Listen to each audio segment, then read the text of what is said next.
Him with all our heart. He never will let you down, my friend. Yes, I'm talking to you. Jesus will never let you down.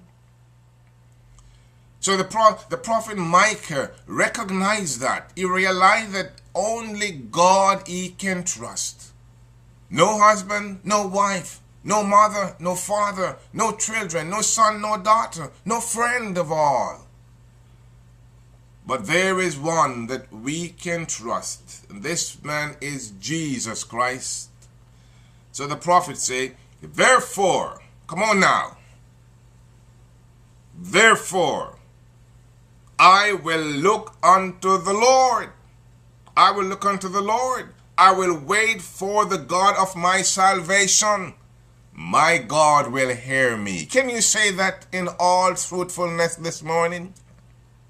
Can you say that in all positivity? Can you say that this morning, believing in your heart? Therefore I will look unto the Lord. I will wait for the God of my salvation. My God will hear. I believe that with all my heart. I wish you would believe that too, my friend. Say this morning, as the prophet Micah said, therefore I will look unto God. I will wait for my God. I will wait for the God of my salvation. Why? Because my God will hear. My God will hear. So we can rest assured this morning that in spite of what we are going through, in spite of our situations, in spite of our distress, there is hope against distress, because my God will hear. Micah described a complete smorgasbord of immorality, unethical, and aggressive act present in his time in just the first 6 verses. Oppression and abuse of various kinds, lack of respect and consideration. There was corruption and deceit have all been present since the inception of sin. We all face it even today, in our jobs, at home, at school, at church, wherever we are. Just take today's newspaper and you can find a direct correlation with Israel's misery at that time. This sociological chaos becomes especially hurtful when touching close to home.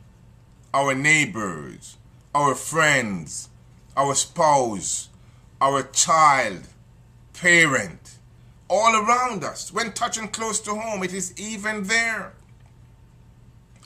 Highly defective interpersonal relationships cause much stress and are associated with depression. Clearly stated by Micah in verse 7. The conclusive ingredient to survive in the middle of a crisis is hope. Right? The conclusive ingredient to survive in the middle of a crisis is hope. All right? And that is clearly stated in Micah 7 verse 7. Yes. Let me go that again. Let me read the text again. Therefore I will look unto the Lord. I will wait for my salvation, the God of my salvation. My God will hear. So the only solution, the only hope is to trust in God.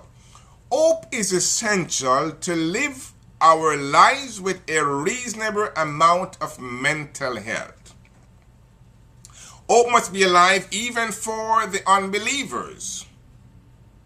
Youth in search of employment must hope that they will find a job. A lost traveler will hope to find his way. An investor who have lost their money must believe that there will be better times. Living with zero hope leads to meaninglessness and death. He who are, even the very man who is dying is hoping that, some remedy for his illness will come. Everyone has hope. Hope for something. Oh yes.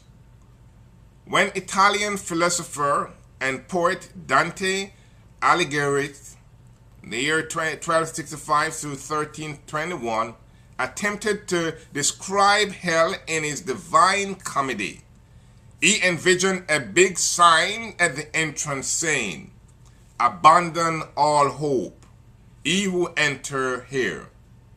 Abandon all hope, ye who enter here. That's the gate of hell. The worst possible punishment is to deprive someone of hope. Let no one deprive you of hope this morning. Let not even the gates of hell deprive you of hope. You have hope. As long as you have hope. The common saying, while there is life, there is hope. So while you're alive this morning, remember that you have hope in Jesus. You have hope in Jesus. The kind of hope presented in the Bible goes beyond positive anticipation.